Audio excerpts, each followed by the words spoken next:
Evening all, just down at Dom's bike stop, which is in Leicester. Just started the Welsh Safari. It's a trip I'm doing first time this year, so 3 nights away. We're just doing a loop round Wales, into Wales, Brecon Beacons, Black Mountain Road, and then out to Aberystwyth, then up to Snowdonia and around. So Dom's bike stop just outside Leicester. It used to be a garden centre, but Dom moved from gardening to setting up a bike stop, a bike place to camp and also get food. So just thought I'd do a video on it because I've stopped here quite a lot.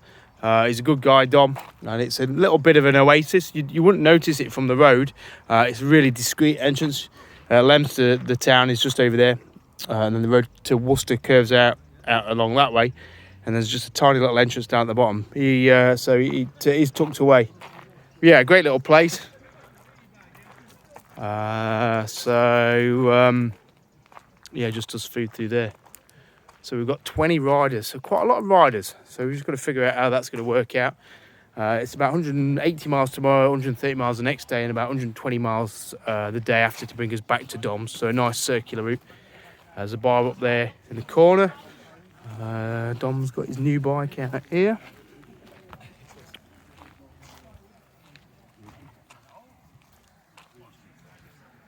It's Kawasaki. Oh, Honda even. Sorry, it's green. We've got his new pub, the Cock and Tit. We've got a fire pit starting in a bit. Toilets and showers over there. And then food.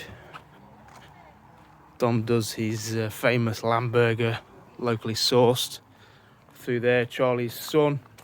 Family-owned business. Always the best way, I think. Through there. I just want to talk about the KTM 390 adventure. I decided to come on that today. It's one of the bikes in the fleet, on the A2 fleet. So I've not done any distance on other than the day rides with the groups around North Devon, so on lanes and B roads and things. So never really had a chance to see how it goes on the road. And to be honest, really impressed actually as a road bike, as a motorway bike. Really nice. So sort of 70, 75, dead easy, like easy power, no stress at all on it. Quick wind out, 85. So it's a nice motorway bike, and actually it grows in stature on the motorway. It's a small bike, it's a light bike, but on a motorway it feels like a big bike, which is quite an odd trait really. It feels big around you, you feel stable, you feel well visible, and I think because you've got the power there, you feel like you can change lanes easy and sort of dominate a lane rather than sort of cower on the inside lane in the way that you might on a Himalayan or even the 310 GS. So I think the extra 10 brake horsepower over the 310 and the 20 brake horsepower over the Himalayan just makes a huge difference as a road bike. And it was comfy, you know, the seat could do with a cool cover on it, just to give it a bit more comfort, especially in this heat. I think the heat was probably the biggest downside of the KTM. It's got that KTM trait of being a hot engine. So the 1190s, 1290s with the high-rise exhaust that come under the seat, they always cook your backside through the seat. It's always been a problem with those bikes, and oddly it's the same with this single. There's a lot of heat coming off the front end.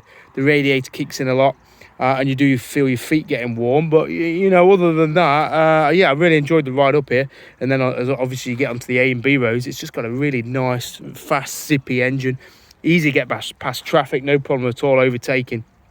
And in a way I kind of think it's all the power you'd ever need in a road bike. You can make, as I say, speedy overtakes. You can make good progress on fast roads. So yeah, really happy with it. Really surprised actually, just how well it deals with a bigger trip. There's always that question mark over off-road. Is it as good off-road as it could be? Well, maybe not, but you know, maybe it was always intended as a road bike, and that's where it does shine. And I'm glad I brought it. So we're going to go 3 days of solid riding. See how it performs after that really. So that's it. We're gonna have a beer, have a briefing, figure out how we're gonna do this run. But we've got a good mix of bikes. So 390 CCM GP 450. We've got Royal Enfield Interceptor Target 800, a Benelli TRK 502. Nice bike. Paul's bike. He's been on a few trips with me, and yeah, more than happy with that actually. He's been quite impressed. Tenere 700, Tom's bike. Himalayan. Got a new 890 KTM, and then PK's Guzzi V7, which is nice colour on it. Lomo bags, good value. We've got another KTM 390, which is Mike's. Nice and tidy, nice and clean that. got everything on that. Got an old BM. Got a Simba. I think it's a 110 or a 90. That's Clayton. It should be able to keep up. I don't think too bad. And then a GS 1150. And then a Kev's Guzzi V85 TT. And then over there we've got a couple of Ceros as well. Ceros camping over behind there. And Ducati Scrambler just over there with one of those tents that lean off the bike, which I'm not entirely sure is a good idea, but a wingman, I think that's what it's called. So that's it.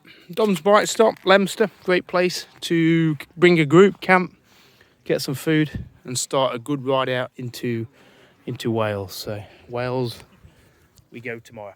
All right, take it easy. Cheers, bye.